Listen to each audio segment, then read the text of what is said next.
Huwag ka nang mag-eskandalo rito, Wena. Minor scratch lang yan kumpara sa trauma na dinaranas ni Karina ngayon. Intindihin mo naman ako kahit ngayon lang. Ang bawat salita ni Crisanto ay tila mga tipak ng yelo na bumabaon sa dibdib ni Wenceslasa Almonte o mas kilala bilang Wena. Habang nakahandusay siya sa malamig at basang kalsada, ang amoy ng gasolina at tuyong lupa ay humahalo sa malansang amoy ng sarili niyang dugo na dahan-dahang umaagos mula sa kanyang noo. Ang kanyang binti ay naipit sa nayuping pinto ng sasakyan, isang hapdi na tila sinusunog ang kanyang buong pagkatao. Ngunit mas matindi ang hapdi ng nasaksihan ng kanyang dalawang mata. Sa gitna ng malakas na buhos ng ulan, nakita niya ang kanyang asawa, ang lalaking pinangakuan siyang aalagaan hanggang sa huling hininga, na buong ingat na binuhat si Karina Montemayor. Si Karina na may maliit lamang na galos sa braso, ngunit kung umarte, ay tila hininga na lamang ang iniintay. Hindi man lamang siya nilingon ni Crisanto. Walang pag-aalala sa mga mata nito para sa asawang 10 taon na nagsilbi sa kanyang pamilya at nagligtas sa kanilang dinalang dondin mula sa pagkalubog sa utang. Bakit?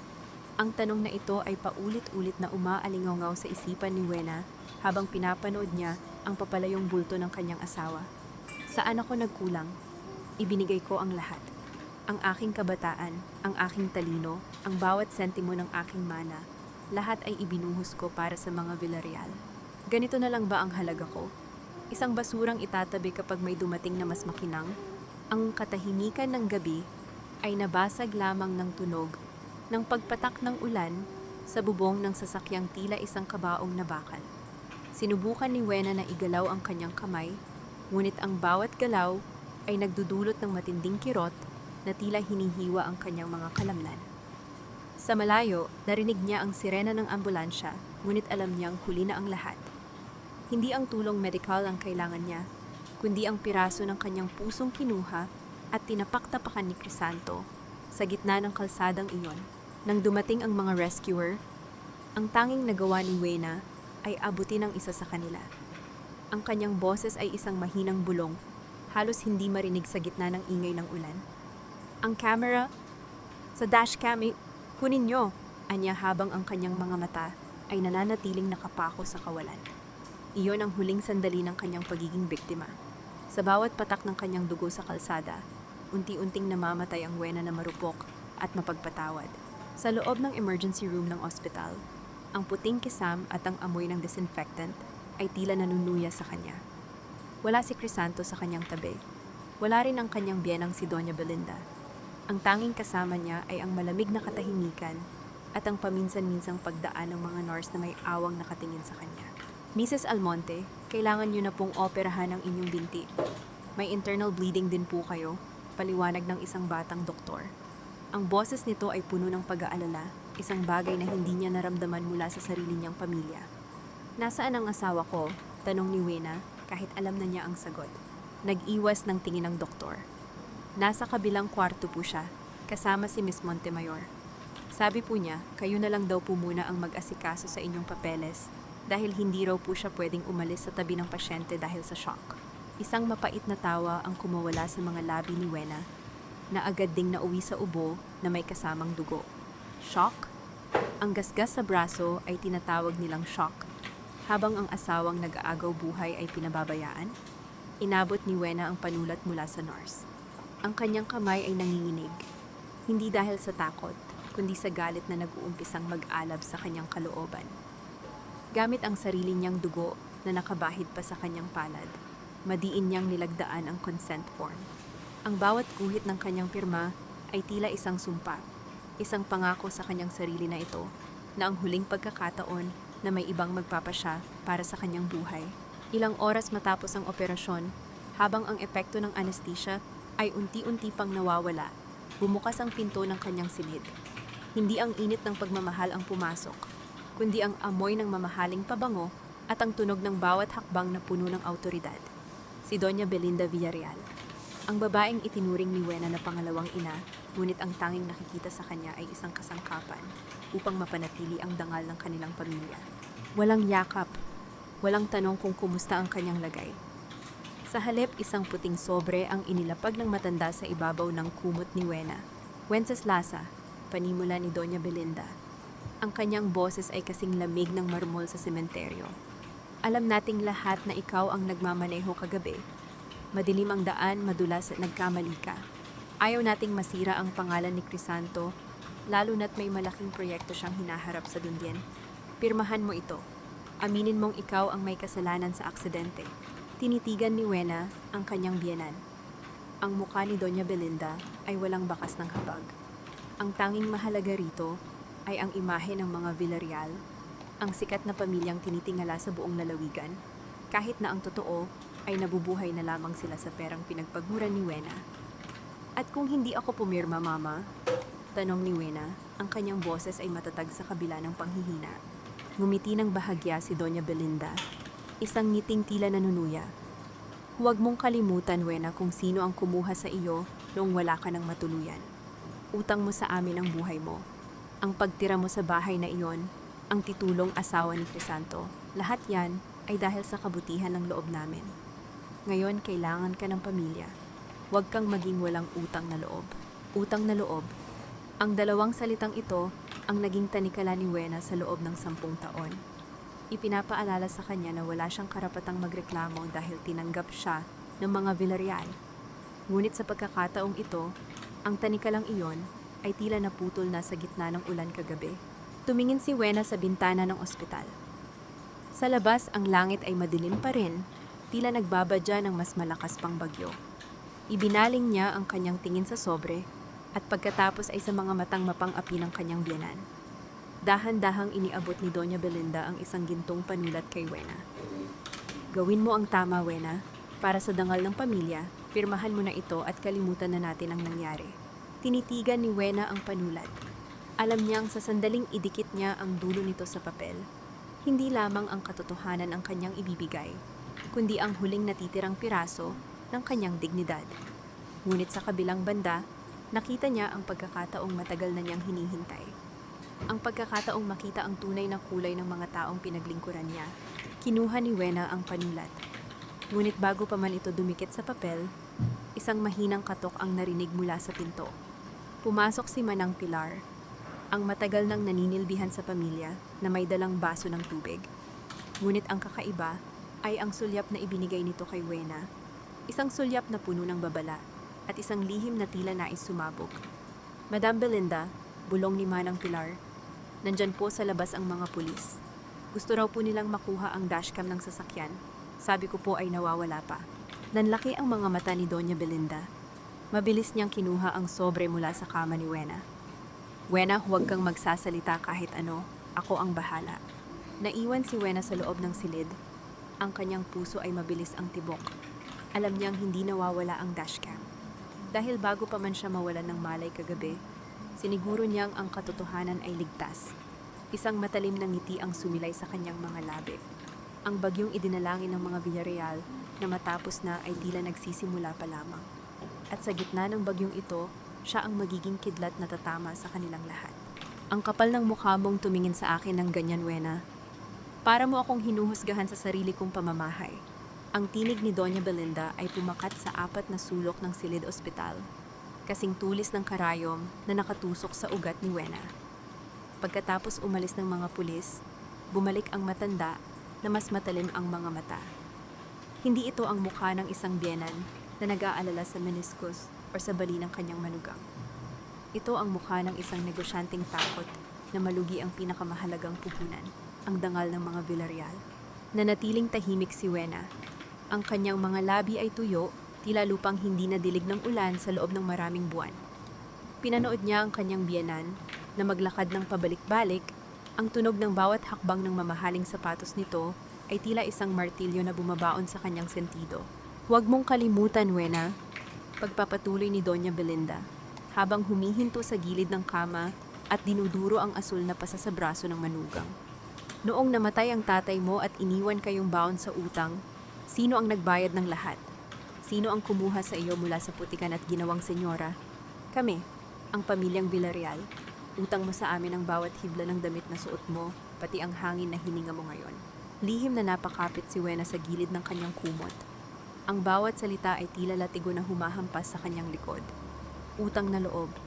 Iyon ang laging ibinabato sa kanya sa tuwing hihingi siya ng kaunting respeto. Para siyang isang asong pinulot sa kalye na dapat ay habambuhay na kumakawag ang buntot sa pasasalamat kahit pa sinisipa na siya ng kanyang amo.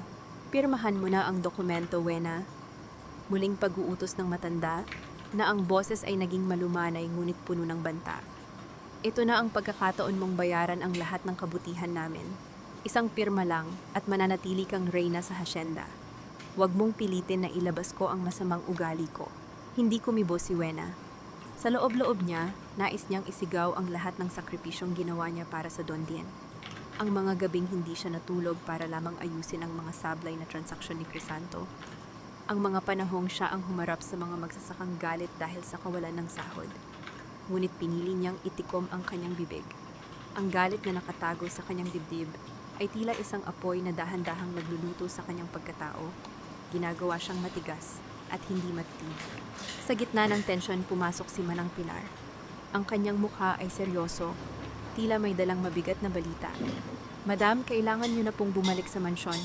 Marami pong bisita ang nagtatanong tungkol sa nangyari. Ako na po ang bahala rito kay Wena. Tiningnan ni Doña Belinda si Manang Pilar ng may pagdududa bago muling bumaling kay Wena. Pag-isipan mong mabuti, Wena.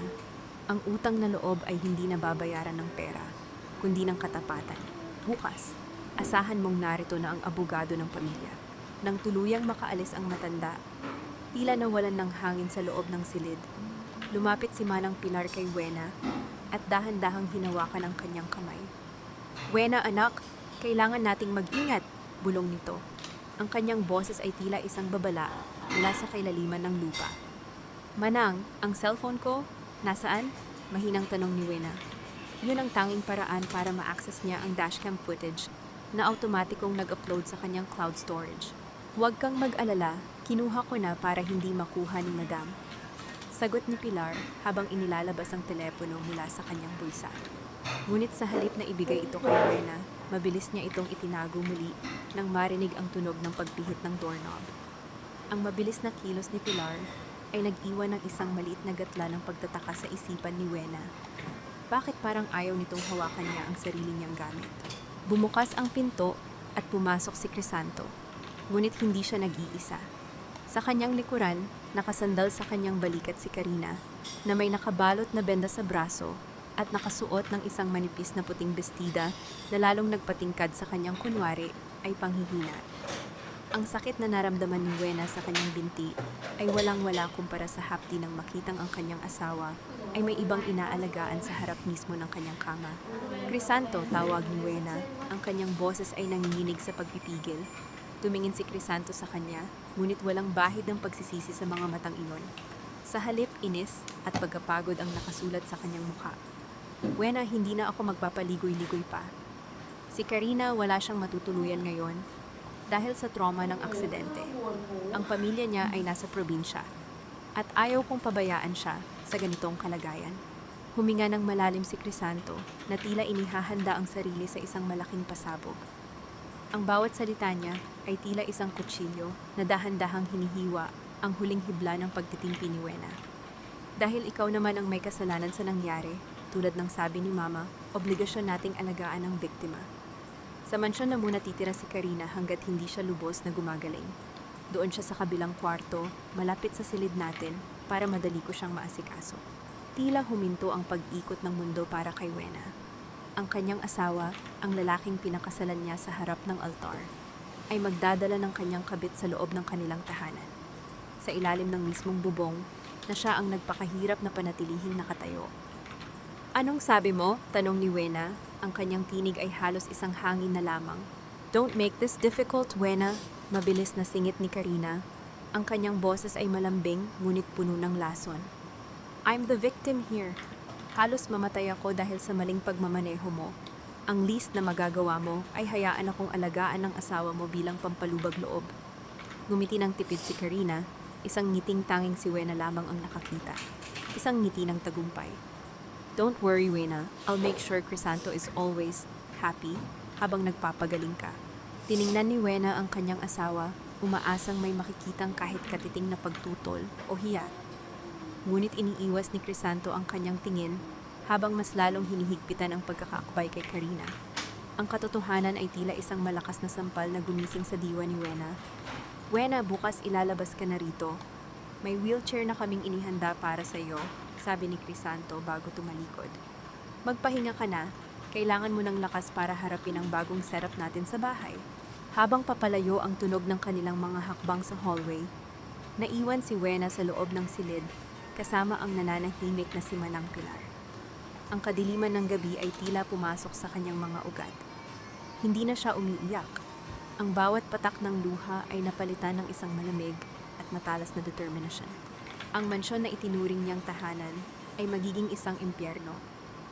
Ngunit ang hindi alam ni na Crisanto at Doña Belinda, hindi siya ang magiging biktima sa loob ng impyernong iyon. Siya ang magsisilbing apoy na tutupok sa lahat ng kanilang kasinungalingan. Manang, tawag ni Wena, ang kanyang mga mata ay nagniningning sa gitna ng dilim. Siguraduhin mong nakasara ng maayos ang lahat ng bintana sa mansyon bukas dahil magsisimula na ang totoong bagyo. Mabuti naman at narito ka na, Wena. Pakitulungan mo nga si Karina na ayusin ang kanyang mga gamit sa kabilang silid pagkatapos mong magpahinga. Sabi ko sa kanya ay ikaw ang nakakaalam kung nasaan ang mga bagong sapin sa kama. Ang tinig ni Crisanto ay tila isang malamig na hampas ng hangin habang itinutulak ang wheelchair ni Wena papasok sa engrandeng pintuan ng mansyon ng mga Villarreal. Ang bahay na ito na bawat sulok ay nilinis at inayos ni Wena sa loob ng 10 taon ay tila naging isang dayuhang lugar para sa kanya. Ang amoy ng mamahaling semento at pinakintab na kahoy ay hindi na nagbibigay ng init, kundi ng isang pakiramdam ng pagkakasakal. Tiningnan ni Wena ang kanyang asawa.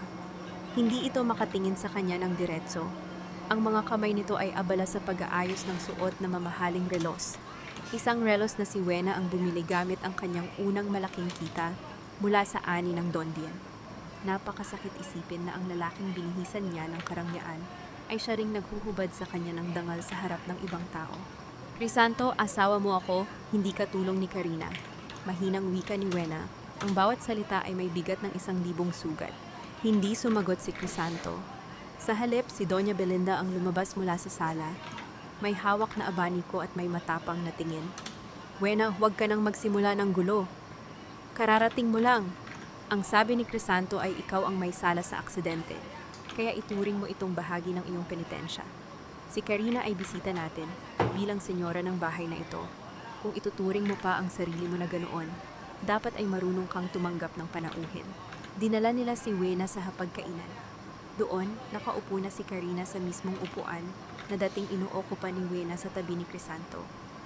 Ang babae ay nakasuot ng isa sa mga telang sutla na pag-aari ni Wena, tila isang reyna na naghihintay na pagsilbihan.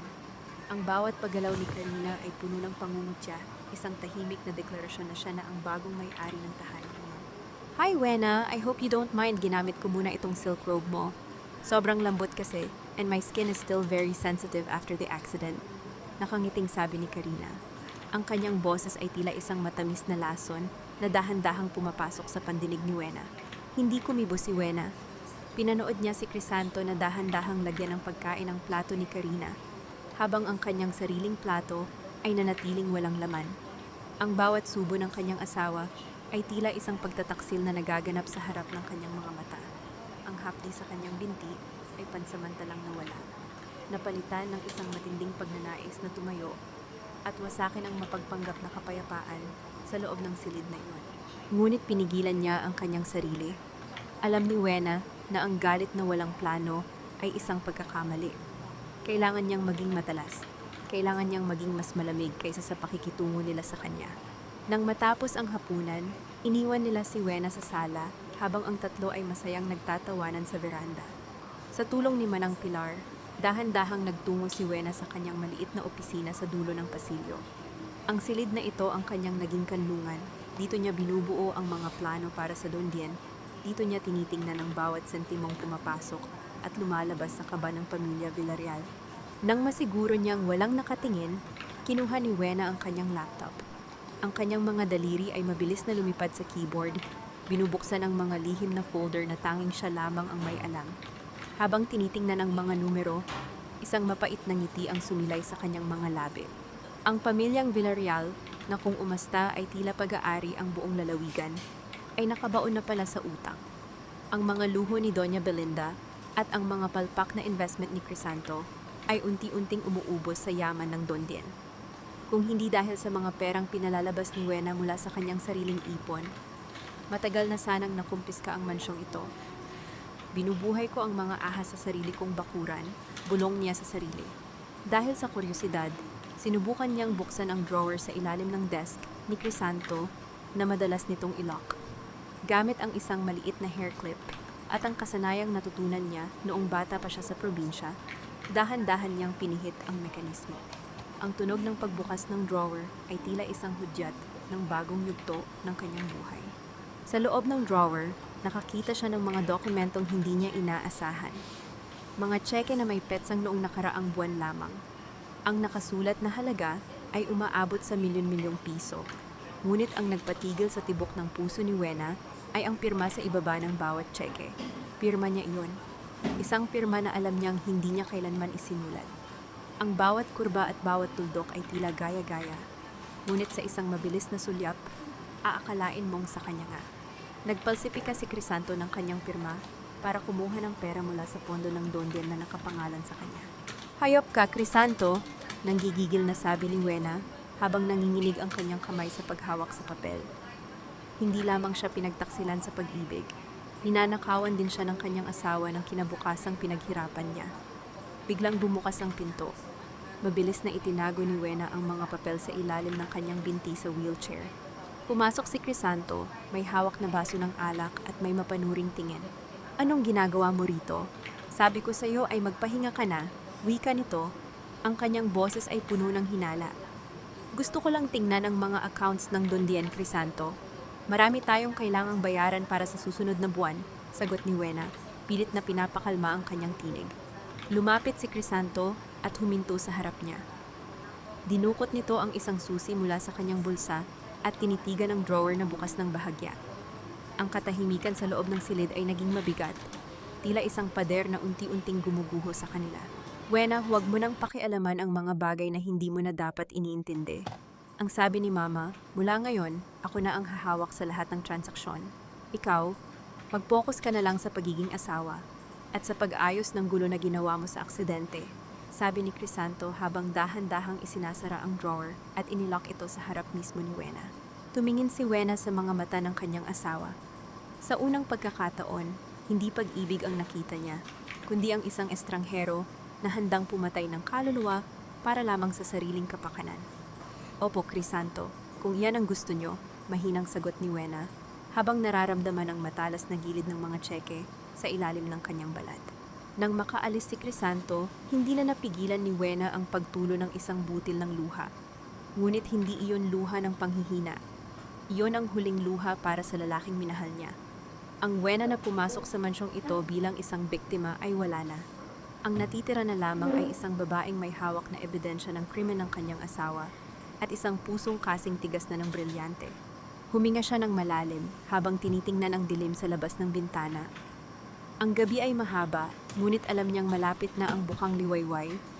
Isang bukang liwayway na magdadala ng apoy sa pamilya Villarreal. Sayang naman ang kagandahan mo, Wena. Sabi nila sa palengke, baka raw habang buhay ka nang nakaupo sa gulong na iyan dahil sa kaskasera mong pagmamaneho. Nakakahiya naman sa mga Villarreal, sila na nga itong nagpapakain sa iyo, sila pa ang muntik mo nang mapatay. Ang tinig ni Tessie Maralit ay parang isang matinis na huni ng kuliglig na pilit bumubutas sa katahimikan ng sala. Si Tessie, ang kilalang marites ng kanilang barangay, ay nakaupo sa mamahaling sopa, may hawak na baso ng juice, habang ang kanyang mga mata ay malikot na lumilibot sa kabuuan ng mansyon. Ang bawat salita niya ay tila may kasamang lason, isang sadyang pang-inis na binalot sa kunwaring pag-aalala. Nararamdaman ni Wena ang panlalamig ng kanyang mga kamay habang nakakapit sa gilid ng kanyang wheelchair. Ang bawat bulong sa labas, ang bawat mapanghusgang tingin ng mga taong dati ay yumuyukod sa kanya, ay tila mga langgam na dahan-dahang kumakain sa kanyang pagkatao. Alam niya ang ginagawa ni na Doña Belinda at Crisanto, pinalalabas nilang siya ang kontrabida, ang irresponsableng asawa na muntik nang sumira sa kanilang pamilya. Hindi totoo iyan, Tessie. Alam mo ang katotohanan, mahinang sagot ni Wena. Pilit na pinapanatili ang dignidad sa kanyang boses, sa kabila ng panginginig ng kanyang kalooban. Ah, basta, ang sabi ni Madam Belinda sa akin, maswerte ka pa raw at hindi ka nila ipinakukulong. Patuloy ni Tessie sabay hitit sa kanyang iniinom. At balita ko rin, may bagong alaga si Crisanto. Napakaganda raw nung babaeng dinala niya rito. Sabi ng mga kapitbahay, mukhang mas bagay raw silang dalawa dahil marunong itong mag-alaga sa asawa. Hindi katulad ng iba dyan na puro trabaho lang ang inaatupag. Ang bawat pangungutya ni Tessie ay tila isang malakas na sampal na hindi natatapos. Gustong isigaw ni Wena ang lahat, na siya ang bumubuhay sa Dondien, na siya ang tunay na biktima sa aksidente, at ang bagong alaga ni Crisanto ay walang iba kundi isang mang-aagaw. Ngunit sa halip, huminga siya ng malalim. Tumingin siya ng diretso sa mga mata ni Tessie, isang tingin na nagpatahimik sandali sa daldalerang babae. Kung naparito ka lang para magdala ng chismis, Tessie, mas mabuting umalis ka na. Marami pa akong dapat asikasuhin para sa ikabubuti ng Dondien at ng pamilyang Villarreal. Wika ni Wena, ang kanyang boses ay naging matalas at malamig na tila bakal. Nang makaalis si Tessie na may kasamang pag-irap, naiwan ang bigat sa dibdib ni Wena. Hindi na lamang ito tungkol sa loob ng bahay. Ang laban ay kumakalat na sa labas, sa mga kalsada ng kanilang barangay, sa bawat sulok na dati ay itinuturing siyang kagalang-galang. Isang maling galaw lamang at tuluyan nang mawawasak ang kanyang pangalan. Kailangang kumilos ni Wena. Sa gitna ng kanyang pag-iisa, dahan-dahan niyang inilabas ang isang maliit na kapirasong papel mula sa kanyang bulsa. Isang lumang numero ng telepono ang nakasulat doon. Ang numero ni Attorney Ramos, ang dating abogado ng kanyang ama na matagal na niyang hindi nakakausap. Siya na lamang ang tanging taong mapagkakatiwalaan niya sa labas ng mundong ito ng mga sinungaling. Habang naghihintay na maging abala ang lahat para makatawag ng palihim, lumapit si Manang Pilar sa kanya. May dala itong isang tray ng gamot at tubig, ngunit may kakaiba sa kilos ng matanda. Ang kanyang mga mata ay mabilis na tumitingin sa paligid, tila may kinatatakutan. Dahan-dahang inilapag ni Pilar ang tray sa maliit na mesa sa tabi ni Wena. Nang lumingon si Pilar para ayusin ang unan sa likod ni Wena, may isang bagay na mabilis at tahimik nitong isinuksok sa ilalim ng kumot ni Wena. "Huwag kang titingin, anak!" Bulong ni Pilar, ang kanyang boses ay halos isang hangin na lamang na hindi maririnig ng kahit sino. "Basahin mo ito kapag mag-isa ka na. Mag-iingat ka. Ang mga pader ay may tainga at ang mga anino ay may mata." Nang makaalis si Pilar, naramdaman ni Wena ang bilis ng tibok ng kanyang puso. Nang masiguro niyang wala na si Doña Belinda sa malapit at si Crisanto ay abala sa pakikipagtawanan kay Karina sa hardin, dahan-dahan niyang kinuha ang bagay na iniwan ni Pilar. Isa itong maliit na lukot na papel. Sa loob nito may nakasulat na isang babala na nagpataas ng balahibo ni Wena. "Huwag kang magtiwala sa anino sa loob ng bahay. Ang naglalagay ng lason ay hindi laging kaaway. Minsan sila ang nag-aalay ng tubig." Napakunot ang noo ni Wena. Kanino galing ang liham na ito? At ano ang ibig sabihin nito? Ang anino ba ay tumutukoy kay Karina? O mas malalim pa ang kahulugan nito? Biglang narinig ni Wena ang tunog ng pagpihit ng doorknob ng kanyang silid. Mabilis niyang isinuksok ang liham sa loob ng kanyang damit. Pumasok si Crisanto, may hawak na isang basong gatas. Ang kanyang mukha ay may suot na isang peking ngiti. Isang ngiting tila nagpapakita ng labis na pagmamalasakit. "Wena, pinagtimpla kita ng gatas. Sabi ni Mama, kailangan mong uminom nito para mabilis lumakas ang iyong mga buto." Wika ni Crisanto habang dahan-dahang lumalapit sa kanya. Tinitigan ni Wena ang puting likido sa loob ng baso. Naalala niya ang babala sa liham. Ang naglalagay ng lason ay hindi laging kaaway. Minsan sila ang nag-aalay ng tubig. Naramdaman niya ang malamig na pawis sa kanyang likuran. Habang iniaabot ni Crisanto ang baso, napansin ni Wena ang isang maliit na detalye, isang bahagyang panginginig sa mga daliri ng kanyang asawa. "Uminom ka na, Wena, para sa ikabubuti mo ito," muling sabi ni Crisanto. Ang kanyang mga mata ay nakapako sa bawat reaksyon ni Wena. Itinaas ni Wena ang kanyang kamay para tanggapin ang baso, ngunit bago pa man ito humipo sa kanyang mga labi, isang malakas na tunog ng pagbasag ng paso ang narinig mula sa veranda, na sinundan ng isang matiling tili mula kay Karina. Crisanto, tulong! May nakita akong ahas sa hardin, sigaw ni Karina. Dali-daling binitawan ni Crisanto ang baso sa mesa at tumakbo palabas. Naiwan si Wena na mag-isa. Ang kanyang paningin ay nakatuon sa baso ng gatas na bahagyang umuuga. Sa isang mabilis na desisyon, kinuha ni Wena ang baso at dahan-dahang ibinuhos ang nilalaman nito sa paso ng halaman sa tabi ng bintana. Sa loob lamang ng ilang sandali, ang mga dahon ng halaman ay tila nangulubot at naging itim sa harap mismo ng kanyang mga mata. Nanlaki ang mga mata ni Wena. Hindi lamang siya pinagnanakawan at pinagtataksilan. Gusto na siyang patayin ng sarili niyang asawa. Ngunit ang mas malaking tanong sa kanyang isipan, sino ang nagpadala ng liham na nagligtas sa kanyang buhay? Huwag kang matakot sa akin, Wena. Ako ang naglagay ng sulat na iyon dahil hindi ko na masikmura ang kasamaang nangyayari sa ilalim ng bubong na ito. Ituring mo akong kakampi dahil pareho tayong biktima ng mga Villarreal. Ang boses ni Manang Pilar ay malambot.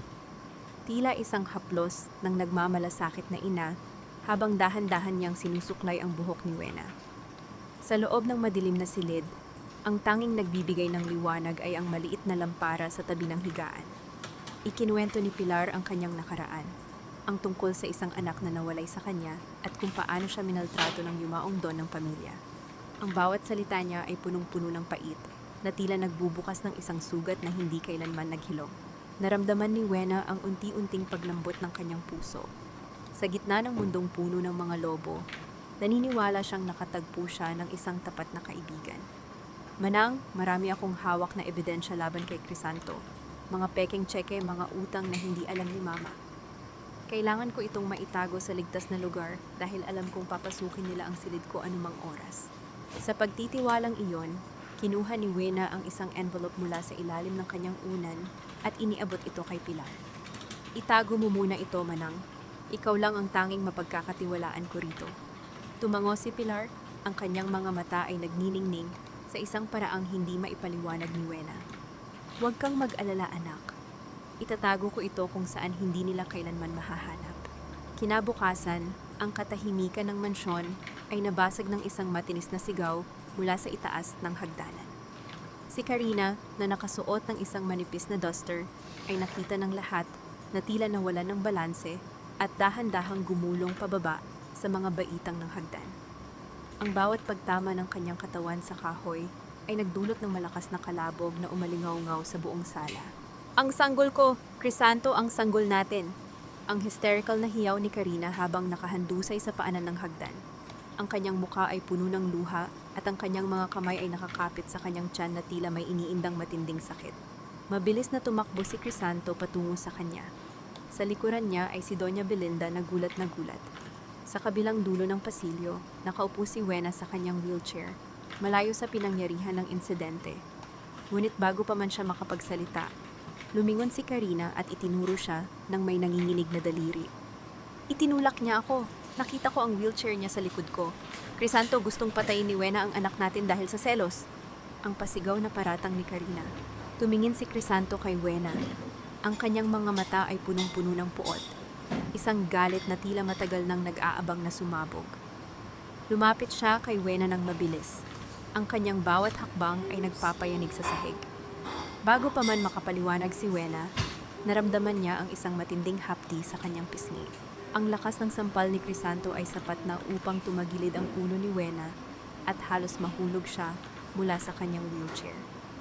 Ang tunog ng kanyang palad na tumama sa balat ni Wena ay tila isang pagtatapos ng anumang natitira pang respeto sa kanilang relasyon.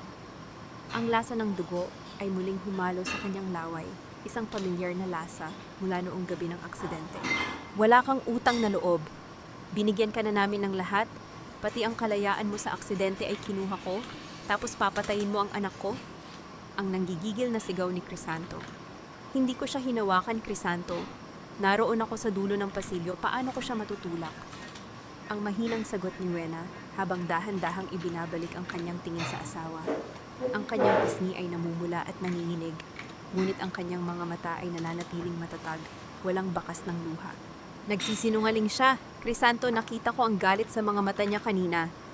Dagdag pa ni Karina habang nagpapakarga kay Crisanto para dalhin sa ospital. Tumingin si Wena kay Manang Pilar na nakatayo sa isang sulok. Umaasang magsasalita ito para ipagtanggol siya dahil alam nitong hindi siya umalis sa kanyang pwesto. Ngunit si Pilar ay nanatiling tahimik. Ang kanyang ulo ay nakayuko, tila isang tapat na lingkod na walang nakita. Ang pananahimik ni Pilar ay tila isang pangalawang sampal na mas masakit kaysa sa una. Nang makaalis na ang lahat at maiwan si Wena sa gitna ng malawak na sala, lumapit si Doña Belinda sa kanya. Dinuraan ng matanda ang sahig sa harap ng wheelchair ni Wena. Mula sa araw na ito, bilangin mo na ang mga sandali mo sa bahay na ito, Wena. Hindi namin kailangan ng isang mamamatay tao sa pamilyang Villarreal. Naiwan si Wena sa gitna ng katahimikan. Ang kanyang kamay ay dahan-dahang humawak sa namamagang pisngi. Sa halip na umiyak, isang mahinang tawa ang kumawala sa kanyang mga labi. Isang tawang puno ng pait at ironya. Tumingin siya sa direksyon kung nasaan ang kanyang opisina, kung nasaan ang mga ebidensyang ibinigay niya kay Pilar. Iyan na ba ang kaya mo, Crisanto? Bulong ni Wena sa hangin, ang kanyang boses ay malamig na tila yelo. Ang bawat sampal, ang bawat kasinungalingan ay idinaragdag ko sa listahan ng mga dapat niyong bayaran. Isang araw mararamdaman niyo ang tunay na bigat ng kamay ng isang babaeng wala nang mawawala. Sa isang madilim na sulok ng kusina, lihim na binuksan ni Manang Pilar ang envelope na ibinigay ni Wena. Isang mapait na ngiti ang sumilay sa kanyang mga labi habang tinitingnan ang mga dokumento. Hindi niya ito itatago para protektahan si Wena. Gagamitin niya ito upang mas lalong pag-alabi ng apoy na lalamon sa buong pamilya Villarreal, kasama na si Wena. Patay na ang lalaking pinakasalan ko, 10 taon na ang nakalilipas. Ang kaharap ko ngayon ay isang bangkay na may suot na mukha ni Crisanto, ngunit ang loob ay bulok at puno ng uod. Ang kaisipang ito ay dahan-dahang ngumangat-ngat sa puso ni Wena habang pinapanood niya ang paglubog ng araw mula sa bintana ng kanyang silid. Sa ibaba, sa malawak na hardin, nakita niya si Crisanto na maingat na inaalalayan si Karina sa isang upuan. Ang bawat kilos ng kanyang asawa ay puno ng pagmamalasakit. Isang pagmamalasakit na kailanman ay hindi niya naramdaman mula nang mangyari ang aksidente. Ang mansyon ng mga Villarreal ay tila isang magarang libingan at ang bawat hininga ni Wena sa loob nito ay nagiging mas mabigat at mas nakakasakal. Isang mahinang tunog ng pagpihit ng pinto ang narinig niya. Inasahan niyang si Manang Pilar iyon, ngunit ang pumasok ay si Doña Belinda. Ang matanda ay nakasuot ng itim na sutla. Ang kanyang mukha ay parang isang maskara na gawa sa porselana, malamig, matigas at walang emosyon. Huwag mong isipin na dahil hindi namatay si Karina, ay ligtas ka na, Wena. Simula ng matanda habang dahan-dahang lumalapit. Ang kahihiyang dinala mo sa amin ay sapat na upang itapon ka sa kalsada. Ngunit dahil malapit na ang fiesta, kailangan nating panatilihin ang imahe ng isang buong pamilya. Pagkatapos ng selebrasyon, ikaw mismo ang lalayas dito. Hindi kumibo si Wena. Pinanood niya ang kanyang biyenan na mag-ayos ng mga rosas sa florera. Napansin ni Wena ang panginginig ng mga daliri ng matanda at ang pag-iwas nito ng tingin. May isang bagay na itinatago si Doña Belinda, isang sikretong mas mabigat pa sa pangangalunya ng kanyang anak. Nang makaalis ang matanda, nagpasya si Wena na lumabas. Gamit ang kanyang wheelchair, dahan-dahan siyang nagtungo sa likod ng Dondien, sa dulo kung saan matatagpuan ang mga lumang quarters ng mga magsasaka. Doon niya nakita si Lolo Damian, ang pinakamatandang trabahador na halos kasing tanda na ng mga puno ng mangga sa paligid. Senyora Wena, ang paos na tawag ni Lolo Damian habang dahan-dahang tumatayo mula sa kanyang pagkakaupo. Ang kanyang mga mata ay tila dalawang malalim na balon ng alaala. Matagal na kitang gustong kausapin, anak, ngunit laging may nakabantay. Lumapit si Wena at hinawakan ang magaspang at nangungulubot na kamay ng matanda. Ano iyon, Lolo Damian? May kinalaman ba ito sa tatay ko? Huminga ng malalim ang matanda. Ang kanyang dibdib ay naglalabas ng isang mahinang huni ng paghihirap. Ang tatay mo, hindi siya namatay sa sakit lamang, Wena. Namatay siya sa sama ng loob dahil ninakaw sa kanya ang lupang ito. Ang mga Villarreal, ang don na ama ni Crisanto, gumawa sila ng mga huwad na dokumento para makuha ang don din. At ngayon, nakikita ko ang parehong kadiliman sa mga mata ni Doña Belinda. Ang bawat salita ni Lolo Damian ay tila isang kidlat na tumama sa isipan ni Wena. Ang pamilyang pinaglingkuran niya, ang pamilyang pinag-alayan niya ng kanyang buhay at yaman, ay ang pamilyang sumira sa kanyang sariling ama. May ebidensya ka ba, Lolo? Tanong ni Wena. Ang kanyang boses ay nanginginig sa halo-halong galit at panlulumo. Nasa ilalim ng malaking puno ng mangga sa dulo ng bakod, Wena. Isang lumang kahon na bakal. Doon itinago ng tatay mo ang mga orihinal na titulo bago siya mawala. Bulong ng matanda. Bumalik si Wena sa mansyon na tila isang anino. Ang kanyang isipan ay naglalakbay sa nakaraan. Binubuo ang mga piraso ng puzzle na sadyang itinago sa kanya. Nang dumaan siya sa tapat ng opisina ni Doña Belinda, narinig niya ang isang mainit na pagtatalo. Hindi ko na alam kung saan kukuha ng pera, Crisanto. Ang pondo ng simbahan para sa fiesta ay nagamit ko na sa pambayad ng utang natin sa kasino. Ang pasigaw na boses ni Doña Belinda. Kailangan nating makuha ang pirma ni Wena sa transfer of rights ng kanyang mga shares, ma. Iyon na lang ang natitirang paraan para hindi tayo makulong. Sagot naman ni Crisanto. Napahawak si Wena sa kanyang dibdib. Ang kanyang biyenan, ang babaeng laging nagdadasal at nagmamano sa obispo, ay isang magnanakaw ng pondo ng simbahan. Ang bawat piraso ng kanilang karangyaan ay nakatayo sa ibabaw ng mga kasinungalingan at nakaw na pera. Dahan-dahang umalis si Wena sa tapat ng pinto, ngunit habang papunta siya sa kusina para uminom ng tubig, nakita niya ang isang bagay na nagpatigil sa kanyang paghinga. Sa madilim na sulok ng dirty kitchen, nakita niya si Manang Pilar. Ang matanda ay may kausap na isang babaeng pamilyar ang boses. Si Tessie Maralit. Siguraduhin mong bukas na bukas ay alam na ng buong barangay ang tungkol sa mga dokumentong ito, Tessie. Bulong ni Manang Pilar, habang iniabot ang isang envelope. Ang envelope na naglalaman ng mga ebidensyang ipinagkatiwala ni Wena sa kanya. Gusto kong makitang gumagapang sa putik si Wena at ang mga Villarreal. Walang ititira sa kanila. Nanigas ang buong katawan ni Wena sa kanyang wheelchair. Ang tanging taong akala niya ay kakampi niya, ang babaeng tinawag niyang manang at pinagkatiwalaan ng kanyang huling baraha, ay ang siyang mismong humuhukay ng kanyang libingan. Ang amoy ng katotohanan ay tila isang malansang amoy ng nabubulok na isda, masangsang, nakakasuka, at hindi maitatago. Nabitawan ni Wena ang kanyang panyo, ngunit hindi siya gumawa ng anumang tunog. Sa gitna ng dilim ng kusina, ang kanyang mga mata ay nagniningning sa isang bagong uri ng liwanag. Hindi na ito galit. Hindi na ito pagtitimpi. Ito ay ang lamig ng isang taong alam na ang lahat ng kanyang kaaway ay nasa isang silid na lamang at siya na lamang ang may hawak ng susi upang sunugin ang lahat. Tumingin si Wena sa kanyang mga kamay. Nanginginig ang mga ito hindi dahil sa takot, kundi dahil sa isang matinding desisyon. Kung gusto nila ng giyera, ibibigay niya ito. Ngunit gagawin niya ito sa paraang hindi nila inaasahan. Wala ka ng puwang sa tahanang ito, Wena. Ikaw ang lason na sumisira sa aming dangal. At ngayon, ang buong barangay na ang humuhusga sa iyo. Ang tinig ni Doña Belinda ay kasing talas ng isang bagong hasang itak. Habang nakatayo siya sa gitna ng sala, hawak ang isang dyaryo at ang kanyang cellphone na hindi tumitigil sa pagtunog. Sa labas ng malaking tarangkahan ng mansyon, naririnig ang ingay ng mga tao, hindi ang masayang ingay para sa darating na fiesta, kundi ang galit na hiyaw ng mga taga-barangay na naniniwalang ninakawan sila ng babaeng dati nilang tinitingala. Nakalathala sa mga balita at kumakalat sa social media ang mga dokumentong sadyang binago ni Manang Pilar.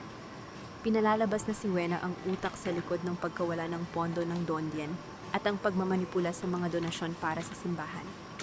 Ang katotohanang natuklasan ni Wena tungkol kay Doña Belinda ay binaliktad at ipinukol sa kanya. Tumingin si Wena kay Crisanto, umaasang kahit sa huling sandali ay makikita niya ang anino ng hustisya sa mga mata nito. Ngunit ang asawa niya ay nakatayo lamang sa tabi ni Karina, ang mukha ay puno ng pandidiri. Hindi ko akalain na sa likod ng pagiging martir mo, Wena, ay isang mapanirang nilalang ka pala. Dinamay mo pa ang nanay ko sa mga dumi mo, wika ni Crisanto. Ang kanyang boses ay walang bakas ng pag-aalinlangan. Crisanto, alam mong hindi totoo iyan. Alam mo kung sino ang tunay na kumukuha ng pera, mahinang sagot ni Wena. Ang kanyang lalamunan ay nanunuyo at ang bawat salita ay parang isang tinik na bumabara. Tumahimik ka, sigaw ni Doña Belinda sabay hagis ng dyaryo sa paanan ng wheelchair ni Wena. Dahil sa iyo, binabato ng putik ang pangalan ng mga Villarreal. Naririnig mo ba ang mga tao sa labas? Gusto nilang sunugin ang bahay na ito dahil sa iyo. Isang malakas na kalabog ang narinig mula sa labas ng pinto. Isang bato ang tumama sa bintana na nagdulot ng pagkabasag ng salamin. Ang mga piraso ng bubog ay humandusay sa sahig, tila mga kristal ng pait na sumasalamin sa wasak na buhay ni Wena. Sa isang sulok, nakita ni Wena si Manang Pilar. Ang matanda ay nakayuko, ngunit nakita ni Wena ang bahagyang pag-angat ng mga sulok ng labi nito. Isang tahimik na tagumpay para sa babaeng itinuring niyang ina. "Ilabas niyo na ang babaeng iyan, magnanakaw, walang utang na loob!" Ang sigaw ng mga tao sa labas na pinangunahan ng boses ni Tessie Maralit. Ang amoy ng sunog na gulong at ang ingay ng mga galit na mamamayan ay tumagos sa loob ng mansyon na nagbibigay ng pakiramdam ng isang paparating na katapusan. Dinala ni Crisanto si Wena patungo sa pintuan. Hindi niya ito binuhat ng may pag-iingat. Sa halip, itinulak niya ang wheelchair ng may kabagsikan na tila ba isang basura ang kanyang itinatapon. Nang bumukas ang pinto, ang malamig na hangin ng gabi at ang malakas na buhos ng ulan ay agad na dumampi sa balat ni Wena. "Pirmahan mo ito," sabi ni Crisanto habang inilalapag ang divorce papers at ang isang waiver na nagsasabing isinusuko ni Wena ang lahat ng kanyang karapatan sa Dondien at sa anumang ari-arian ng mga Villarreal. "Pirmahan mo at hahayaan kitang makaalis ng buhay bago ka pasugurin ng mga tao." Tumingin si Wena sa mga papel na unti-unting nababasa ng ulan. Ang tinta ay nagsisimulang kumalat, tila mga luha ng isang sawi. Tiningnan niya ang kanyang asawa, si Doña Belinda, at si Karina, na nakasilip mula sa likuran nila na may mapang-uyam na ngiti. Sa huling pagkakataon, naramdaman ni Wena ang pagguho ng kanyang buong mundo. Wala na siyang bahay, wala na siyang pangalan, at ang mga taong pinaglingkuran niya ang siya ring nagtulak sa kanya sa bangin. Gamit ang nanginginig na kamay, kinuha ni Wena ang panulat. Hindi siya umiiyak. Ang kanyang mga luha ay natuyo na ng puot at pagkanulo. Mabilis niyang nilagdaan ang mga papel. Hindi dahil sumusuko siya, kundi dahil ayaw na niyang magkaroon ng anumang koneksyon sa mga taong ito. "Ngayon, lumayas ka na," ang huling utos ni Doña Belinda. Itinulak ni Crisanto ang wheelchair ni Wena palabas ng beranda, pababa sa rampa, patungo sa maputik na kalsada. Ang wheelchair ay tumama sa isang malalim na butas, dahilan upang mahulog si Wena sa putikan. Ang kanyang marangyang bestida ay agad na nabalot ng dumi at ang kanyang sugatang binti ay muling kumirot ng matindi. Mabilis na isinara ni Crisanto ang malaking pinto ng mansyon at narinig ni Wena ang tunog ng pagkakandado ng bakal. Isang tunog na tila naghihiwalay sa kanyang nakaraan habang buhay. Nakalubog sa putik, sa gitna ng dilim at malakas na ulan, naiwang mag-isa si Wena. Ang mga tao sa labas, nang makitang inilabas na siya, ay nagsimulang maghagis ng mga dumi at kung ano-anong bagay sa kanya. Magnanakaw, layas, ang paulit-ulit na sigaw nila. Wala siyang pera, wala siyang matutuluyan, at ang tanging gamit na hawak niya ay ang isang maliit na locket na naglalaman ng larawan ng kanyang ama na mahigpit niyang ikinukubli sa kanyang palad. Ang bawat patak ng ulan ay tila isang haplet sa kanyang katawan, ngunit ang lamig sa kanyang puso ay mas matindi pa sa anumang bagyo. Dahan-dahan, sinubukan ni Wena na gumapang palayo sa mansyon, palayo sa mga taong bumabato sa kanya. Ang kanyang mga daliri ay bumaon sa basang lupa, at ang bawat hila ng kanyang katawan ay puno ng paghihirap. Sa sandaling iyon, ang lahat ay tila nawala na sa kanya. Ang Wenceslas sa Almonte na may dangal at yaman ay wala na, ngunit habang siya ay gumagapang sa gitna ng kadiliman, isang anino ang huminto sa kanyang harapan. Isang pares ng mga lumang tsinelas ang lumitaw sa paningin niya sa gitna ng putikan. "Anak, hindi pa tapos ang laban," ang mahinang boses na narinig niya sa gitna ng ingay ng ulan. Inangat ni Wena ang kanyang ulo, at sa kabila ng malabong paningin dahil sa ulan at dumi, nakita niya ang mukha ni Lolo Damian na may hawak na isang lumang payong at isang gaserang tila nagbibigay ng isang maliit at huling pag-asa. "Ang dumi sa aking mukha ay madaling hugasan ng tubig ulan, pero ang mantsa sa aking dangal na ibinahid ni na Crisanto ay tanging apoy na lamang ang makakatunaw." Ang kaisipang ito ang nagbigay ng lakas kay Wena habang dahan-dahan siyang inaalalayan ni Lolo Damian patungo sa isang maliit at tagping-tagping barong-barong sa dulo ng Dondien. Ang amoy ng basang lupa at ang usok mula sa panggatong ay humahalo sa amoy ng kapeng barako na inihanda ng matanda. Sa loob ng dampa, ang liwanag ng isang maliit na gasera ay sumasayaw sa dingding na gawa sa sawali tila nagbibigay ng init sa namamanhid na katawan ni Wena. Dito, sa gitna ng kahirapan, naramdaman ni Wena ang tunay na pagkalinga na hindi niya kailanman nahanap sa mansyon ng mga Villarreal. Walang mamahaling pabango, walang mapagkunwaring ngiti. Ang tanging naroon ay ang tapat na malasakit ng isang matandang magsasaka. "Uminom ka muna, anak," wika ni Lolo Damian habang iniaabot ang isang tasang plastik. "Huwag mong hayaang lamunin ng dilim ang iyong pag-asa. Ang katarungan ay parang butil ng palay. Kailangan itong itanim sa gitna ng putik bago ito maging gintong ani." Nang sumunod na umaga, sa kabila ng kirot sa kanyang binti, hiniling ni Wena na dalhin siya sa ilalim ng malaking puno ng mangga sa dulo ng bakod. Sa tulong ng isang lumang saklay na ginawa ni Lolo Damian, dahan-dahang tinahak ni Wena ang maputik na daan. Ang bawat hakbang ay isang sakripisyo, ngunit ang bawat patak ng pawis ay nagpapatibay sa kanyang determinasyon. Sa ilalim ng malabay na mga sanga ng puno, kung saan ang mga ugat ay tila mga kamay na nakakapit sa lupa, nagsimulang maghukay si Lolo Damian. Matapos ang ilang sandali, tumama ang kanyang itak sa isang matigas na bagay. Isang kinakalawang na kahon na bakal ang lumabas mula sa kailaliman ng lupa. Nanginginig ang mga kamay ni Wena habang binubuksan ang kahon.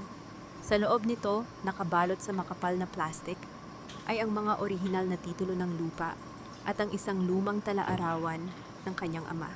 Ang bawat pahina ay naglalaman ng katotohanan na ang pamilya Almonte ang tunay na nagmamay-ari ng malaking bahagi ng Dondian at ang mga Villarreal ay mga agaw lamang na gumamit ng pananakot at falsipikadong pirma. "Ito na ang pirma na magpapalaya sa akin, Tay," bulong ni Wena habang hinahaplos ang sulat kamay ng kanyang ama. Sa sandaling iyon, ang kanyang mga mata ay nagbago. Ang dating mapagkumbabang asawa ay tuluyan ng naglaho. Ang natitira ay isang babaeng handang bawiin ang lahat ng ninakaw sa kanya. Isang sorpresa pa ang naghihintay kay Wena. Ang nurse na si Elena, ang babaeng nag-alaga sa kanya sa unang gabi sa ospital, ay dahan-dahang lumapit sa barong-barong ni Lolo Damian. May hawak itong isang maliit na flash drive. "Wena, hindi ko matiis na makitang apihin ka nila," wika ni Elena. "Narito ang kopya ng dashcam video mula sa gabi ng aksidente. Hindi ito nakuha ng mga Villarreal. Kitang-kita rito kung paano ka iniwan ni Crisanto habang nagmamakaawa ka para sa iyong buhay." Tinitigan ni Wena ang flash drive. Ito na ang huling piraso ng kanyang sandata. Hawak na niya ang ebidensya ng krimen ni Crisanto, ang pagnanakaw ni Doña Belinda, at ang katotohanan ng kanyang nakaraan. Tumayo si Wena sa harap ng isang maliit at basag na salamin sa loob ng dampa.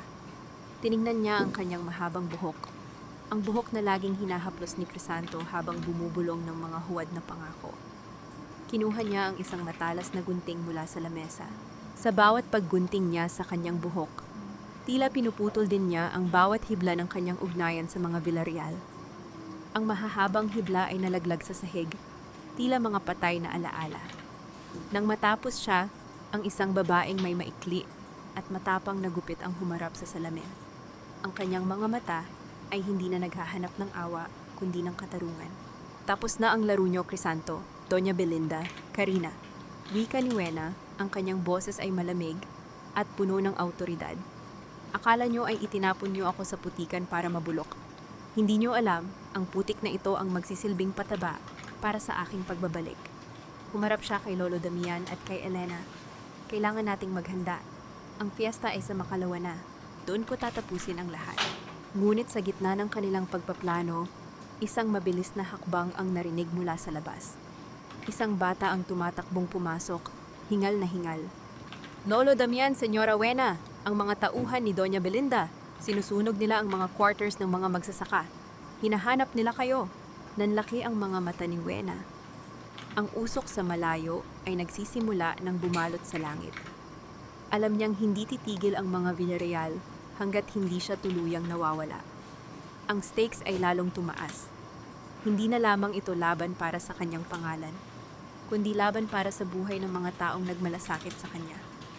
"Hindi tayo tatakas," sabi ni Wena habang mahigpit na hawak ang kahon ng kanyang ama. "Haharapin natin sila, pero sa paraang hindi nila inaasahan." "Huwag mong isiping nakatakas ka na sa impyerno, Wena. Ang impyerno ay hindi isang lugar, kundi ang mga taong nakapaligid sa iyo na handang pumatay para sa pera." Ang boses ni Manang Pilar ay tila isang malamig na bulong ng kamatayan habang nakatayo siya sa loob ng madilim na bodega ng Dondien.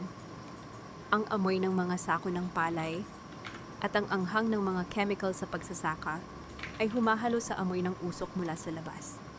Habang ang buong barangay ay abala sa masayang tugtugan ng banda para sa pagsisimula ng fiesta, sa loob ng silid na ito ay nagaganap ang isang tahimik na digmaan. Nagawa ni Wena na makapasok muli sa mansyon sa gitna ng kaguluhan ng paghahanda para sa grandiosong charity ball ni Doña Belinda. Gamit ang kanyang kaalaman sa bawat sulok ng bahay, dahan-dahan siyang nagtungo sa opisina upang kunin ang mga huling ebidensya. Ang mga resibong hindi nakuha ni Pilar na nagpapatunay na ang pondo ng simbahan ay ibinayad sa mga utang sa kasino ng kanyang biyenan. Ngunit hindi niya inaasahan na doon siya hihintayin ng babaeng itinuring niyang kakampi. "Manang, bakit?" tanong ni Wena. Ang kanyang boses ay nanginginig hindi sa takot, kundi sa sakit ng pagtataksil. "Binigyan kita ng tiwala. Itinuring kitang ina." Isang mapait na tawa ang kumawala sa mga labi ni Manang Pilar. Ang kanyang mukha, na dati ay puno ng amo, ngayon ay tila isang tuyot na lupa na walang bahid ng awa. "Ina, akala mo ba ay madaling maging katulong sa bahay na ito sa loob ng 30 taon? Akala mo ba ay sapat na ang pakitang tao nyo?" Dahan-dahang lumapit si Pilar. Ang bawat hakbang niya ay nagpapaliit sa mundo ni Wena. "Ang mga Villarreal, ang don na ama ni Crisanto, kinuha nila sa akin ang lahat. Hindi lang lupa, Wena. Kinuha nila ang anak ko, isang sanggol na itinapon nila sa basurahan dahil ayaw nilang mabahiran ang kanilang pangalan ng dumi ng isang katulong." Nanlaki ang mga mata ni Wena.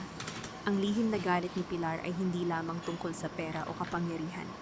Ito ay tungkol sa isang sugat na kailanman ay hindi naghilom. "Kaya huwag kang magmalinis, Wena," pagpapatuloy ni Pilar. Ang kanyang mga mata ay nanlilisik. "Dadalhin ko kayong lahat sa hukay. Ang mga Villarreal at ikaw na naging bahagi ng pamilyang iyon. Gusto kong makitang nagkakamatay kayo sa gitna ng inyong pagdiriwang." Sinubukan ni Wena na kumilos, ngunit mabilis na inilabas ni Pilar ang isang matalas na susi mula sa kanyang bulsa. Sa isang iglap, naramdaman ni Wena ang isang malakas na pagtulak.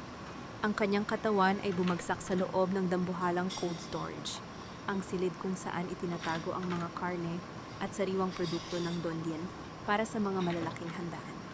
Ang tunog ng pagbagsak ng bakal na pinto ay umalingaw-ngaw sa buong bodega, na sinundan ng tunog ng pagpihit ng kandado mula sa labas. "Diyan ka muna magpalamig, Wena." Ang huling narinig niyang wika ni Pilar, bago tuluyang tumahimik ang paligid. "Hayaan mong ang lamig ang dahan-dahang kumuha sa iyong huling hininga, habang ang iyong asawa ay nagsasaya sa itaas." Sa loob ng cold storage, ang temperatura ay mabilis na bumababa. Ang bawat hininga ni Wena ay nagiging hamog sa hangin. Ang lamig ay tila mga maliliit na karayom na tumutusok sa kanyang balat. Dahan-dahang pinapatay ang pakiramdam sa kanyang mga daliri at paa. Ang dilim ay kasing bigat ng isang sementadong pader. Napahilig si Wena sa malamig na pader ng bakal. Ang kanyang binti na hindi pa ganap na magaling ay nagsisimulang manginig sa matinding ginaw. Sa gitna ng katahimikan, naririnig niya ang mahinang tunog ng pag-ikot ng mga ventilador na naglalabas ng nagyayalong hangin. Hindi ako pwedeng mamatay dito," bulong niya sa sarili habang ang kanyang mga labi ay nag-uumpisa ng magkulay asul. "Hindi ko hahayaang manalo ang kadiliman sa gabing ito." Kinapa niya ang kanyang bulsa. Naramdaman niya ang matigas na anyo ng flash drive at ang maliit na locket ng kanyang ama. Ipinikit niya ang kanyang mga mata. Inaalala ang mukha ni Lolo Damian, ang pag-asa sa mga mata ng mga magsasaka, at ang sarili niyang pangako na babawiin ang kanyang dangal. Sa labas, ang musika ng fiesta ay lalong lumalakas. Ang mga paputok ay nagsisimula ng magbigay ng kulay sa langit. Ang tunog ng bawat pagsabog ay tila isang panunuya sa kanyang kalagayan. Ang bawat sigaw ng tuwa mula sa mansyon ay tila isang pako na ibinabaon sa kanyang kabaong na gawa sa yelo. Dahan-dahan, ang antok ay nagsisimulang dumating. Isang mapanganib na antok na alam niyang hindi niya dapat pagbigyan. Ang kanyang puso ay dahan-dahang bumabagal. Tila isang orasan na nauubusan na ng baterya. "Crisanto, Doña Belinda," ang huling naisip ni Wena bago tuluyang manghina ang kanyang katawan. Ang huling sayaw ay para sa akin. Isang mahinang tunog ng pagkaskas ng bakal ang narinig niya mula sa pinto. Ngunit sa sobrang lamig, Hindi na niya malaman kung ito ba ay imahinasyon lamang o ang tunay na kamatayan na dumarating upang siya ay sunduin. Hindi pa ito ang dulo ng iyong kwento, anak. Gising, Wena, gising! Ang boses ni Lolo Damian ay tila isang malayo at mahinang alingawngaw sa gitna ng nagyayelong kadiliman. Naramdaman ni Wena ang isang magaspang na kamay na pilit siyang inaangat mula sa sahig ng cold storage. Ang pintuan ng bakal ay nakabukas na at ang mainit na hangin mula sa labas ay dahan-dahang humahalo sa singaw ng yelo na nagbibigay ng isang masakit na kiliti sa kanyang namamanhid na balat. Iniligtas siya ni Lolo Damian gamit ang kanyang lumang itak at ang tulong ng ilang tapat na magsasaka na hindi nakalimot sa kabutihan ni Wena, nagawa nilang puwersahin ang kandado. Habang inaalalayan siya palabas, ang bawat hininga ni Wena ay puno ng pait at pasasalamat. Ang lamig na muntik ng kumuha sa kanyang buhay ay tila naging isang baluti na nagpatigas sa kanyang kalooban. "Huwag sa ospital, Lolo," ang mahinang utos ni Wena habang nanginginig ang kanyang mga labi. "Dalhin niyo ako sa mansyon, ngayon na." Sa loob ng engranding ballroom ng mga Villarreal, ang kislap ng mga kristal na chandelier ay tila mga bituing bumaba sa lupa. Ang amoy ng mga imported na bulaklak at ang tunog ng masayang musika ng orkestra ay bumabalot sa bawat panauhin na nakasuot ng kanilang pinakamagarang barong at gown. Sa gitna ng entablado, nakatayo si Crisanto, may hawak na baso ng champagne at may suot na isang napakalawak na ngiti. Sa tabi niya ay si Doña Belinda, na tila isang birhen sa kanyang puting kasuotan, at si Karina na nakakapit sa braso ni Crisanto. Sa gabing ito ng ating fiesta, panimula ni Crisanto, ang kanyang boses ay umaalingawngaw sa buong silid sa tulong ng mga speaker. Ipinagdiriwang natin hindi lamang ang ating tradisyon, kundi ang katatagan ng pamilya. Ang sakripisyo para sa mga mahal sa buhay, ang siyang tunay na pundasyon ng ating Dondien. Isang mapagkunwaring palakpakan ang sumunod. Ngunit bago pa man makapagpatuloy si Crisanto, ang malalaking pintuan ng ballroom ay dahan-dahang bumukas. Ang tunog ng pagpihit ng mabigat na kahoy ay nagpatigil sa musika at sa usapan ng lahat. Pumasok si Wena. Hindi na siya ang babaeng naka-wheelchair na putikan at duguan. Nakasuot siya ng isang mahabang bestida, nakasing pula ng dugo. Isang kulay na tila sumisigaw ng buhay sa gitna ng mga maputlang mukha ng mga Villarreal. Ang kanyang maikling buhok ay maayos na nasuklay at ang kanyang mga mata ay nagniningning sa isang kakaibang talim na nagpatahimik sa buong paligid. Ang bawat hakbang niya, sa tulong ng isang matikas na saklay, ay may bigat ng 1,000 katanungan. "Wena," ang pabulong na wika ni Crisanto, ang kanyang baso ay muntik nang mahulog mula sa kanyang kamay. Ang kanyang mukha ay nawalan ng kulay, tila nakakita ng isang multong nagbalik mula sa libingan. "Ipagpaumanhin niyo ang aking huli na pagdating." Wika ni Wena, ang kanyang boses ay malinaw at matatag. Walang bakas ng pag-aalinlangan. Nais ko lamang dagdagan ang kwento ni Crisanto tungkol sa sakripisyo. Dahil sa pamilyang ito, ang sakripisyo ay nangangahulugan ng pagpatay sa kaluluwa ng taong nagbigay sa inyo ng lahat. "Security! Ilabas ang babaeng iyan! Nababaliw na siya!" Sigaw ni Doña Belinda. Ang kanyang boses ay matinis at puno ng takot. Ngunit walang kumilos. Ang mga tauhan ng Dondien na naroon ay nanatiling nakatayo, ang kanilang mga mata ay nakatuon kay Wena ng may paggalang. Sa halip, lumapit si Wena sa control booth ng malaking LED screen sa likod ng entablado. "Gusto niyo ba ng katotohanan?" tanong ni Wena sa mga panauhin. Ang kislap ng mga alahas na suot ni na Doña Belinda at Karina ay binayaran ng mga pondo na dapat ay para sa mga mahihirap sa ating barangay. Ang Dondien na ipinagmamalaki ni Crisanto ay nakatayo sa ibabaw ng mga ninakaw na titulo mula sa aking ama. Sa isang mabilis na pindot, ang screen sa likuran ay nagbago. Hindi ang slideshow ng mga proyekto ng mga Villarreal ang lumabas, kundi ang malinaw na video mula sa dashcam. Ang buong ballroom ay napuno ng tunog ng ulan at ang nakakangilong boses ni Crisanto sa gabi ng aksidente.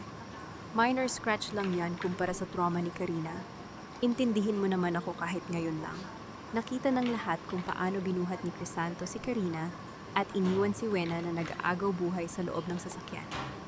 Kasunod nito ay ang mga larawan ng mga peking tseke na may palsipikadong pirma ni Wena at ang mga dokumento ng bangko na nagpapatunay ng paglilipat ng pondo ni Doña Belinda patungo sa mga kasino. Ang katahimikan sa ballroom ay naging nakabibingi. Ang bawat mata ay nakatingin na ngayon kina Crisanto at Doña Belinda nang may panghahamak. Si Karina ay dahan-dahang bumitaw sa braso ni Crisanto, tila nais magtago sa dilim. Ito ang tunay na mukha ng pamilyang Villarreal, wika ni Wena habang dahan-dahang lumalapit sa entablado. Isang pamilya ng mga magnanakaw at traidor. At ako, si Wenceslasa Almonte, ang huling biktima na hindi niyo kayang ibaon sa limot. Tumingin si Wena ng diretso sa mga mata ng kanyang asawa. Ang puot na naroon ay hindi na nag-aapoy, kundi isang malamig na katarungan. Crisanto, ang bawat patak ng dugo ko sa kalsadang iyon at ang bawat yelo sa loob ng cold storage na pinagkulungan niyo sa akin. Ito na ang kabayaran. Biglang lumapit si Doña Belinda kay Wena. Ang kanyang mukha ay nanlilisik sa galit. Itinaas ng matanda ang kanyang kamay upang sampalin si Wena. Ngunit sa isang mabilis na kilos, nahawakan ni Wena ang braso ng matanda. Tapos na ang panahon ng iyong paghahari, madam. Bulong ni Wena na sapat na upang marinig ng mga nasa harap. Ang utang na loob na lagi mong isinusumbat ay matagal ko nang nabayaran ng aking buhay. Ngayon, kayo naman ang magbayad. Ang cliffhanger ay dumating nang biglang bumukas muli ang pinto ng ballroom. Sa pagkakataong ito, hindi mga panauhin ang pumasok, kundi ang mga autoridad kasama ang obispo ng lalawigan na may hawak na mga dokumento ng simbahan.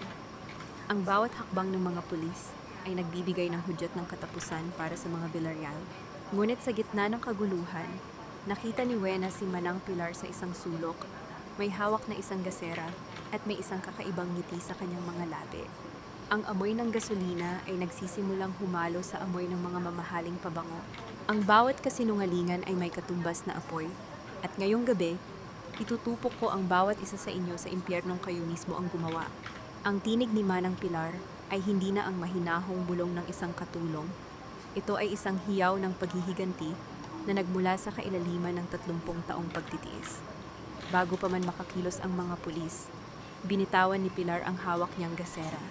Ang lumiliyab na apoy ay mabilis na gumapang sa sahig na nabahiran na ng gasolina, tila ba isang nagngangalit na ahas na naghahanap ng bibiktimahin. Ang engranding ballroom ng mga Villarreal, na kanina lamang ay puno ng kislap at yaman, ay agad na nabalot ng makapal at maitim na usok. Ang amoy ng mamahaling pabango ay napalitan ng nakakasulasok na amoy ng nasusunog na telang sutlat at pinakintab na kahoy. Ang kaguluhan ay sumiklab. Ang mga panauhin ay nagkanya-kanyang takbo patungo sa mga labasan. Ang kanilang mga sigaw ay humahalubilo sa tunog ng pagkabasag ng mga kristal na chandelier na dahan-dahang bumibigay dahil sa tindi ng init. Ang donding ko, ang bahay ko, ang hysterical na sigaw ni Doña Belinda. Sa halip na iligtas ang kanyang sarili, pilit niyang binabalikan ang kanyang mga alhas sa loob ng isang vault, kahit na ang kisame ay nagsisimula na ring gumuho. Ang kanyang mapuputing kasuotan ay nabahiran na ng uling, at ang kanyang mukha na dati ay puno ng yabang ay ngayon ay kakikitaan ng isang nakapanlulumong takot. Si Crisanto naman ay napatulala sa gitna ng apoy. Sa harap ng panganib, ang kanyang tunay na kulay ay muling lumitaw. Nang makita niyang ang apoy ay papalapit sa kanya, mabilis niyang itinulak si Karina upang makadaan siya. Hindi man lamang nilingon ang babaeng sinasabi niyang mahal niya. Si Karina, na ang peking benda sa braso ay nasunog na, ay naiwang nakasalampak sa sahig. Humihingi ng tulong habang ang kanyang mukha ay nangingitim sa usok. Crisanto, wag mo akong iwan! Ang pagmamakaawa ni Karina, ngunit ang asawa ni Wena ay mabilis nang tumakbo patungo sa bintana, tanging sariling kaligtasan lamang ang iniisip. Sa gitna ng impyernong ito, nanatiling matatag si Wena. Sa tulong ng kanyang saklay at ng matitigas na braso ni Lolo Damian, dahan-dahan silang nagtungo sa direksyon ni Pilar. Ang matanda ay nakatayo lamang sa gitna ng naglalagablab na silid. Tila ba wala na itong pakialam kung mamatay man siya kasabay ng kanyang mga kaaway. Manang, tama na! Hindi ito ang solusyon! Sigaw ni Wena, ang kanyang mga mata ay nanunuyo dahil sa tindi ng init. Nakuha na natin ang katarungan. Huwag mong idamay ang sarili mo sa dumi nila. Tumingin si Pilar kay Wena, ang kanyang mga mata ay puno ng luha na agad ding natutuyo dahil sa singaw ng apoy. Wala na akong babalikan, Wena. Ang anak ko, ang buhay ko, lahat ay kinuha nila.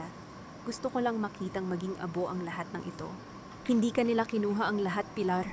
Narito pa ako. Narito ang katotohanan. Wika ni Wena habang mahigpit na hawak ang kahon ng mga titulo ng lupa.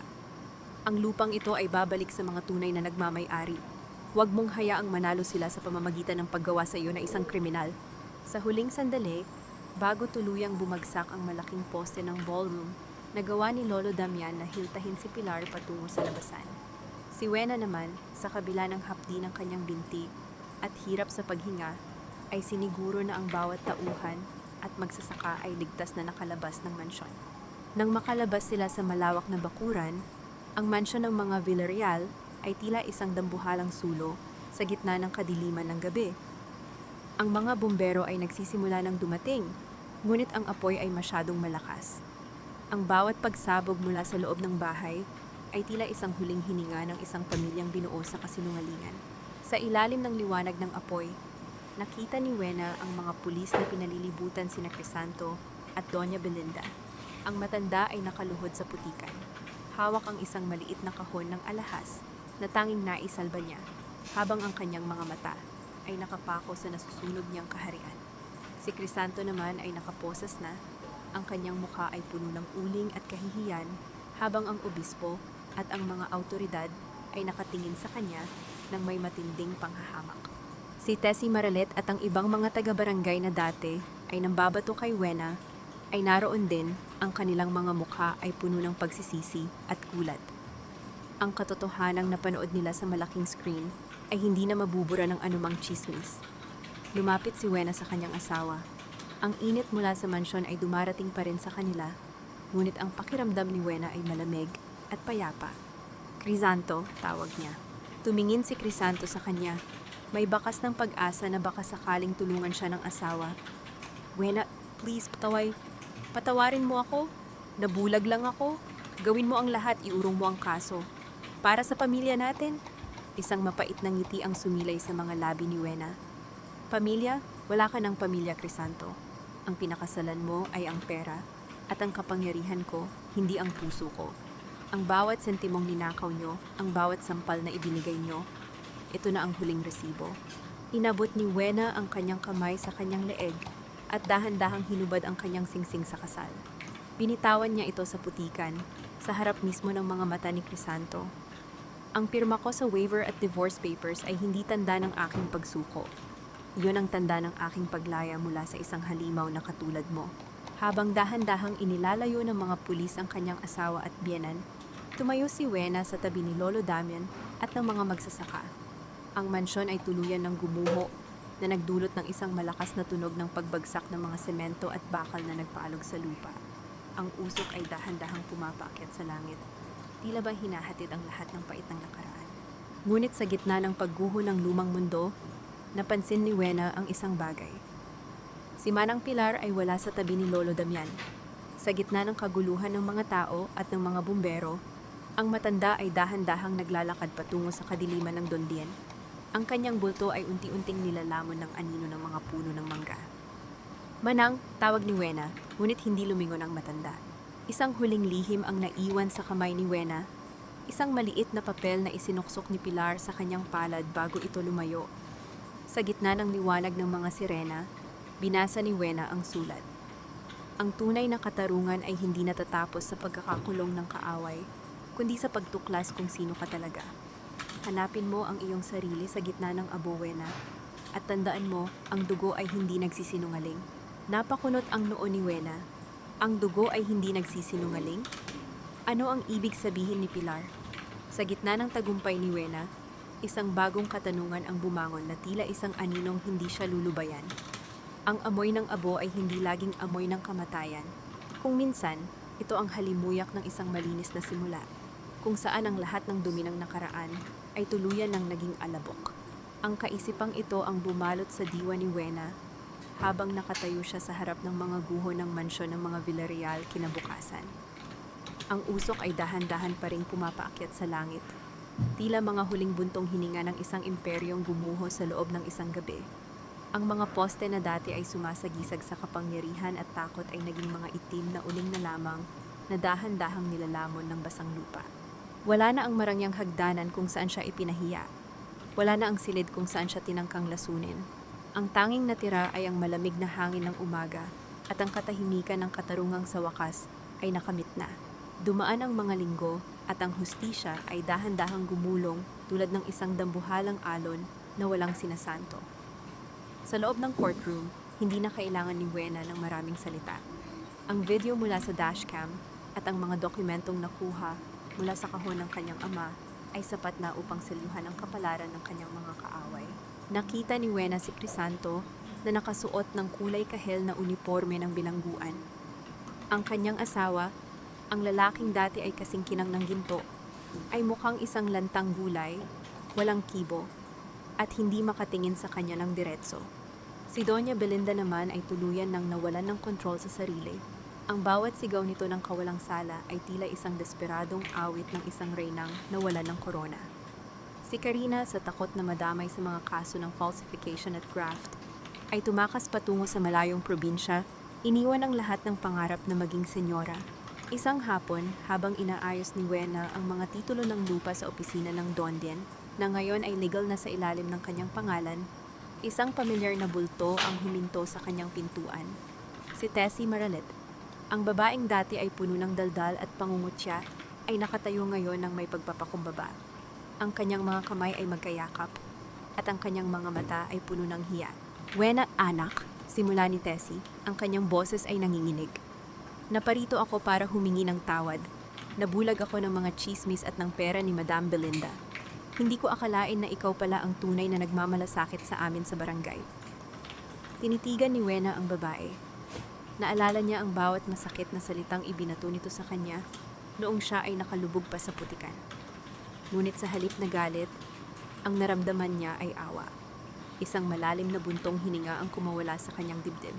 Ang sugat sa balat ay naghihilom, Tessie, ngunit ang sugat sa dangal ay matagal bago mabura. Wika ni Wena, ang kanyang boses ay matatag, ngunit may bahid ng pagpapatawad. Hindi ko kailangan ng iyong luhod. Ang kailangan ko ay makita ang bawat isa sa inyo na magtrabaho ng tapat para sa Dondien na ito.